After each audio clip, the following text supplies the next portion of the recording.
김명수 기자, 뉴시스에 따르면 13일 0시 기준 신규 확진자는 1,030명으로 1월 20일 국내 코로나19 바이러스 유입 이후 처음으로 하루 전명대로 증가했다. 해외 유입을 제외한 국내 발생 확진자 수도 1,002명으로 12일 928명에 이어 연일 최대치를 기록했다. 12월 7일부터 13일까지 최근 일주간 하루 평균 국내 발생 환자 수는 719.6명으로 사회적 거리두기 최종 단계인 3단계 기준 800에서 1,000명 이상 기준에 가까워졌다.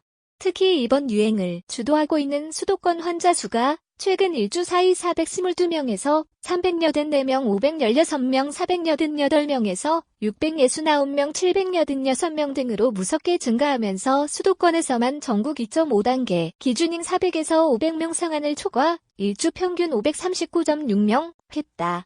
이에 사회적 거리두기 3단계 선제 격상 등 신속한 방역 결정을 요구하는 목소리가 전문가는 물론 일반 시민들 사이에서도 나오고 있지만 정부는 신중한 입장이다. 손영래 보건복지부 중앙사고수습본부 중수본 전략기획반장은 13일 중대본 정례 브리핑에서 대통령께서도 지시하셨듯이 3단계에 대해서는 실무적으로 검토에 착수할 예정이라고 말했다. 그러나 선제 3단계 적용과 관련해선 3단계가 성공하기 위해서는 3단계를 선제적으로 전격적으로 실시하는 것이 중요하기보다는 국민들께서 충분히 공감해 주시고 3단계 기간에는 집 밖으로 나가지 않는다는 사회활동을 전면적으로 중단하기 위한 조치들을 그 이전에 준비하고 응집력 있게 모든 사회가 일체 단결해서 진행하는 것이 가장 중요하다고 주장했다. 그러면서 사회적인 동의 부분을 함께 받아가면서 거리두기 3단계를 차근차근 논의할 예정이라고 말했다. 하지만 전문가들은 3단계 격상을 목전에 두고서도 정부가 여전히 1에서 2.5단계에서나 하던 발언을 되풀이하고 있다고 지적했다.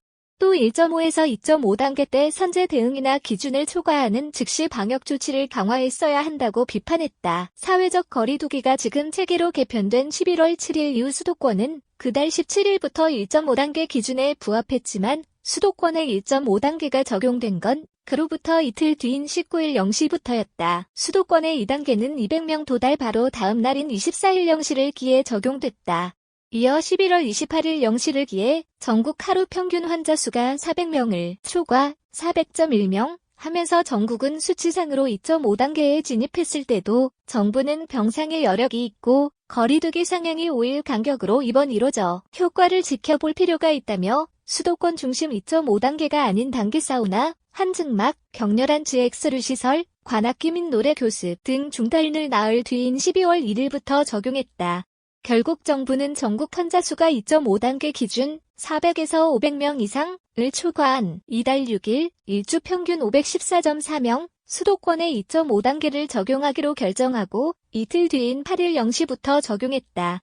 수도권 환자 수가 처음 1.5단계 수준으로 증가한 11월 17일 당시 일주간 하루 평균 111.3명이었던 수도권 국내 발생 환자 수는 2.5단계가 적용된 12월 8일 기준으론 하루 평균 416.1명이 됐다.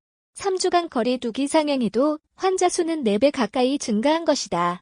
그리고 전국에서 854명 이상 환자가 앞으로 이틀간 더 발생하면 하루 평균 환자 수는 3단계 수준인 800명을 초과하게 된다.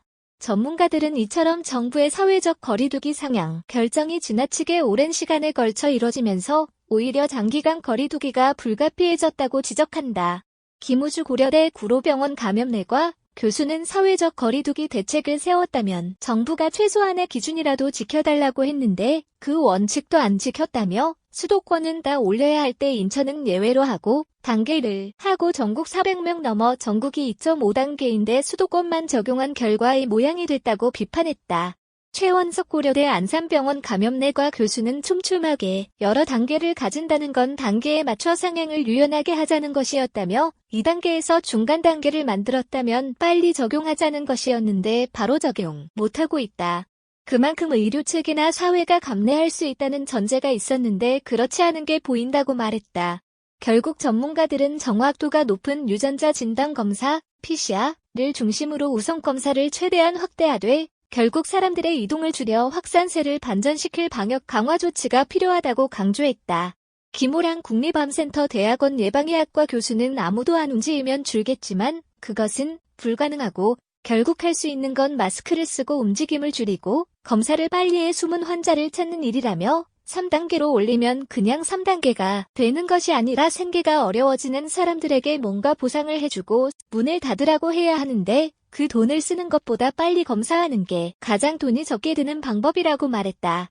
최원석 교수는 지금은 이미 발견된 환자도 대응하지 못하는 상황이라며 확산세를 반전시키는 조치는 전체적인 환자 발생을 줄이는 거리두기 단계 말고는 선택지가 없다. 검사 대응 병상 자원과 의료 대응력을 함께 만들어가는 게 중요하다고 말했다.